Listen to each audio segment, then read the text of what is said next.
A costly and time-wasting mistake is how critics of the government have described the British Supreme Court's decision. Gina Miller has become the figurehead of the People's Challenge, a crowd-funded group which campaigned for MPs to have a say before Article 50 of the Lisbon Treaty is invoked. For her, the legal challenge is not about blocking Brexit, but how Britain leaves the EU. Only Parliament can grant rights to the British people, and only Parliament can take them away. No Prime Minister, no government can expect to be unanswerable or unchallenged. Parliament alone is sovereign.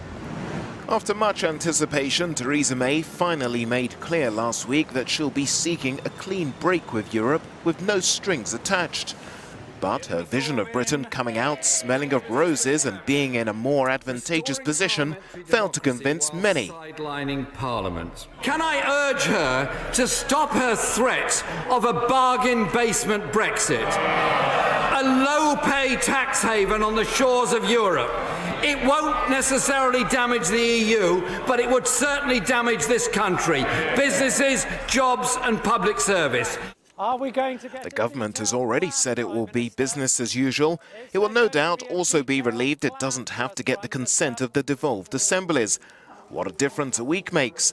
Last Tuesday, May was all for presenting Parliament with the results of the Brexit talks.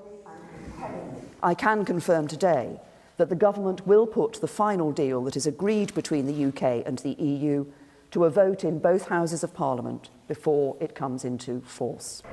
So while May can't leave Europe with the stroke of a pen, she has triumphed in the constitutional conflict with Britain's devolved assemblies. But Scotland's First Minister Nicola Sturgeon has once again raised the prospect of an independence vote to ensure Holyrood has an equal say in the country's future.